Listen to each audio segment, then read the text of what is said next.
El primer reto del nuevo Plan de Ordenación del Litoral ha sido la definición del ámbito, y este esfuerzo exige nuevas miradas sobre el territorio. La línea de los 500 metros fue solo una medida preventiva a la espera de la elaboración de un plan, y este, lógicamente, debía partir de la delimitación de un ámbito para su ordenación, pasando así del marco jurídico al marco físico, de la ficción a la realidad. Para trazar los límites sobre un ámbito tan complejo, nos hemos visto obligados a recurrir a una aproximación multiescalar, desde la visión de conjunto hasta poner pie a tierra y leer la costa a escala humana.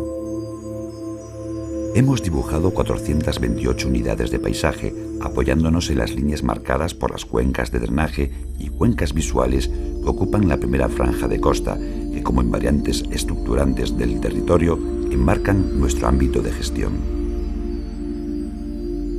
Resulta evidente que este inmerso territorio se erige en un paradigma de complejidad estructural, ya que el volumen de variables que se dan cita es abrumador, naturales, culturales, sociales y todas ellas a cualquier escala de análisis considerada. Es, por tanto, un territorio de enorme fractalidad. El perímetro posee unas formas alambicadas, con un repertorio extraordinario de geoformas con elementos tan genuinos como las rías, con una alta densidad de ocupación que se traduce en numerosas tensiones territoriales. Y dinámicamente, esta complejidad, esta riqueza, es aún mayor.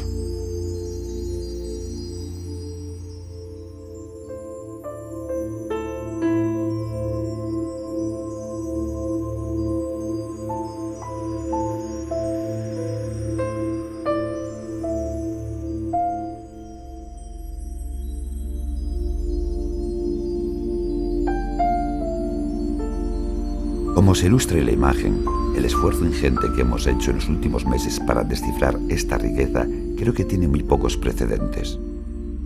Ocuparíamos horas en describir todas las variables que hemos estudiado y localizado en el territorio, desde la caracterización de los elementos naturales y antrópicos, garantizar el mejor diagnóstico posible.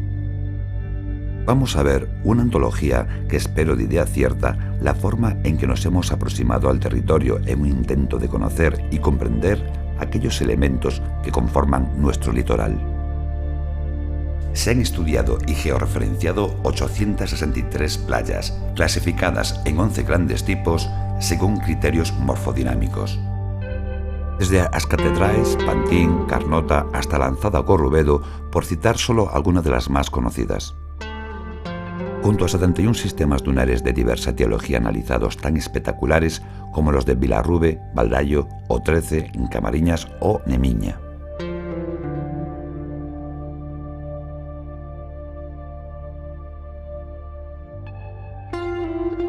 Se han clasificado la totalidad de las formas acantiladas rocosas y mixtas del perímetro costero gallego, desde los mega acantilados de acapelada que superan los 500 metros de potencia hasta los numerosos vertientes de acantilado de techo plano que se suceden en nuestras costas.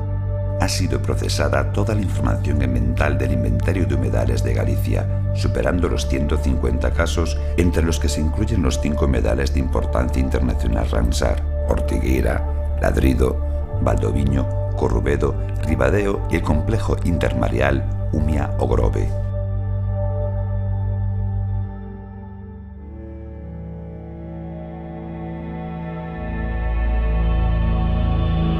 Hemos incorporado al sistema de información geográfica el conjunto de masas boscosas autóctonas y de recolonización que ocupan el 24% del total del ámbito del plan, diferenciándolas de las explotaciones forestales.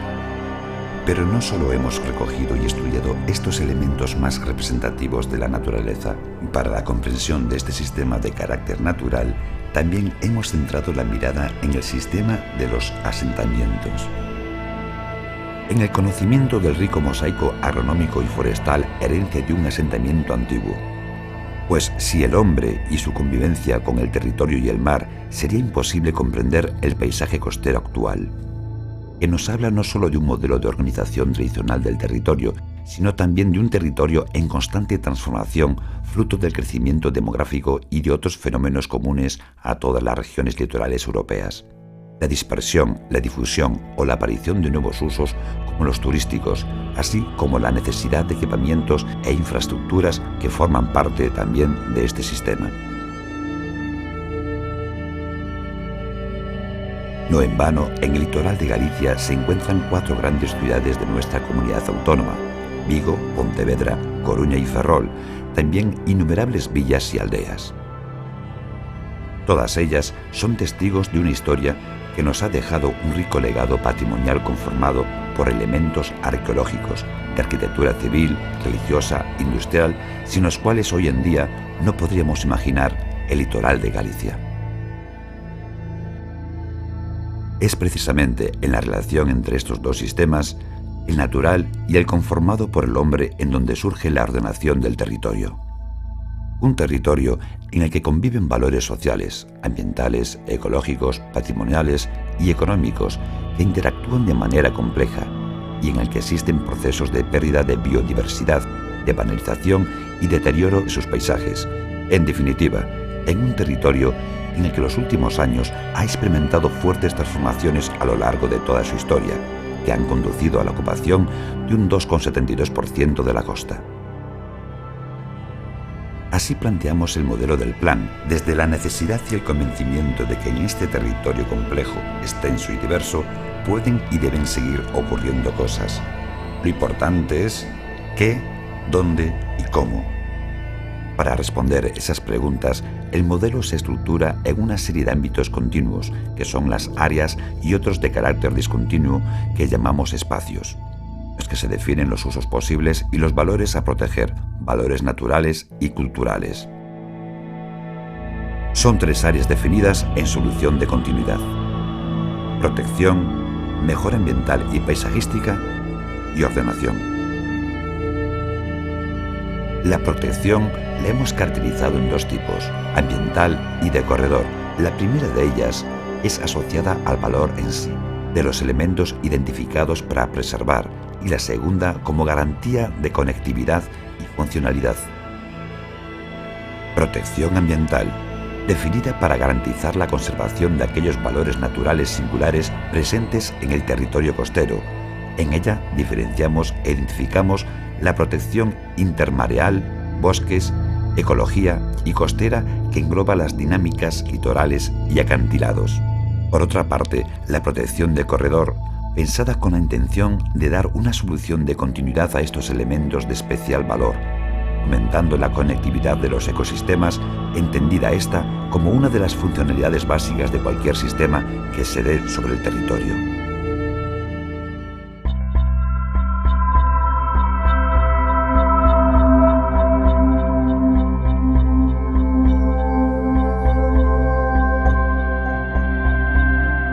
La mejora ambiental y paisajística.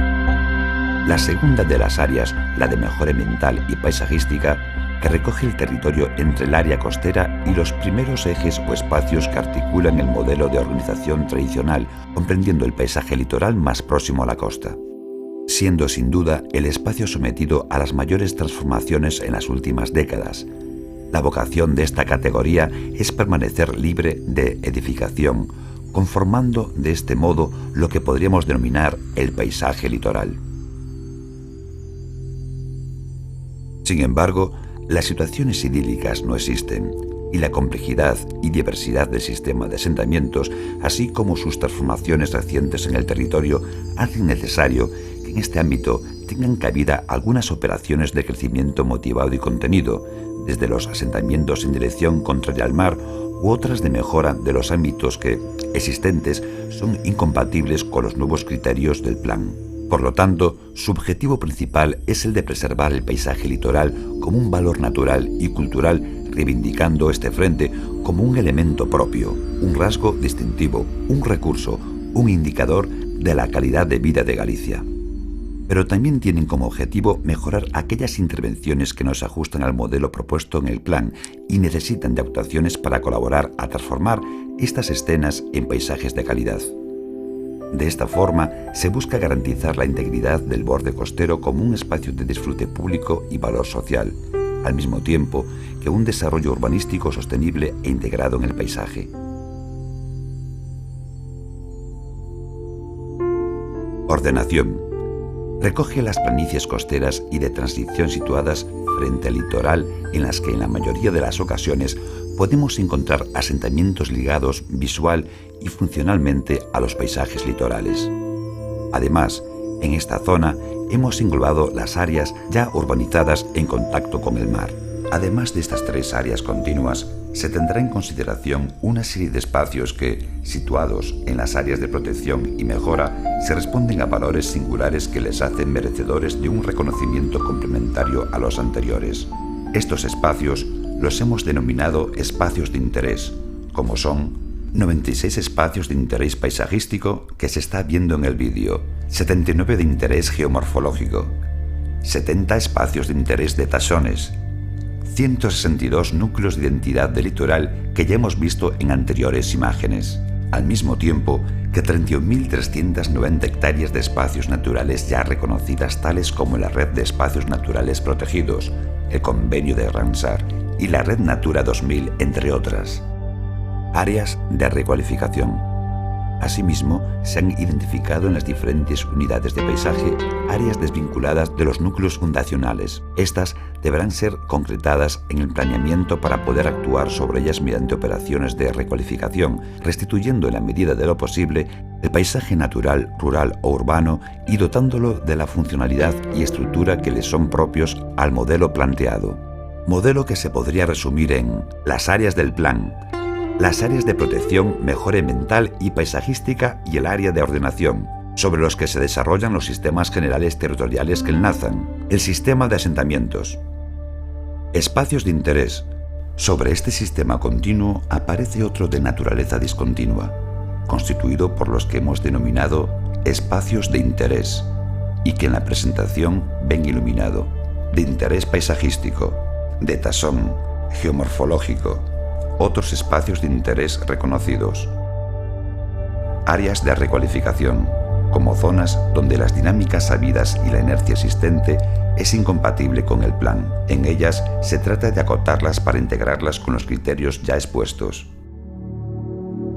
Ejemplo de aplicación. Este modelo se ha pensado para aplicarse y gestionarse de forma coordinada con el planeamiento municipal. Sobre este modelo se superpone la realidad administrativa con situaciones dispares derivadas de la aplicación de la Ley de Medidas Urgentes y la franja de los 500 metros. En este caso, al superponer la información urbanística vemos en amarillo un urbanizable aislado, situado más allá de los 500 metros, pero en zona de mejora ambiental y paisajística urbanizable que no es compatible con el modelo presentado. Motivación. Pero esta decisión de incompatibilidad con el modelo es una decisión motivada, fundamentada en el análisis exhaustivo que se ha realizado para cada una de las 428 unidades de paisaje y que se expresan con las fichas que ahora visualizamos. En estas se ha condensado toda la información de la que hemos hablado a lo largo de la exposición: elementos naturales, formas del relieve, unidades litológicas, diversidad climática, suelo, agua, patrimonio natural, elementos antrópicos, usos del suelo, morfología, infraestructuras, patrimonio histórico, patrimonio cultural. Por lo tanto, siempre de forma motivada se analizará caso a caso, y al igual que en el ejemplo anterior, tenemos un suelo no compatible con el modelo del plan. En este que vemos ahora se observa un suelo urbano no consolidado, inserto en trama urbana, rodeado de construcciones que clarísimamente podrán desarrollarse con la entrada en vigor de este plan. Conclusión. Para concluir, podemos afirmar que el modelo tiene varias señas de identidad. Es propio. Surge del conocimiento y la diversidad de los valores, los usos y las dinámicas de una costa única y singular como la de Galicia. Es dinámico, es decir, nace con la capacidad potencial de dar respuestas adecuadas a las transformaciones cada vez más aceleradas que experimenta un territorio tan dinámico como el litoral gallego. Es innovador, por todo el sistema de información geográfica que late detrás de él, porque es la primera vez que se aglutina tanta información sobre un mismo documento. pero sobre todo porque tiene como herramienta para la ordenación, la protección y la gestión del paisaje. No en vano se ha diseñado bajo los principios que emanan del Convenio Europeo del Paisaje. Es de todos. Aspira a ser para todos y con todos, poniendo el acento en la participación, transparencia y motivación responsable de las decisiones de la Administración y la ciudadanía. Por eso estamos convencidos que se convertirá en el marco básico de referencia para la integración eficaz y sostenible de las políticas territoriales y necesidades sociales, garantizando la conservación y protección de los ecosistemas natural y humano.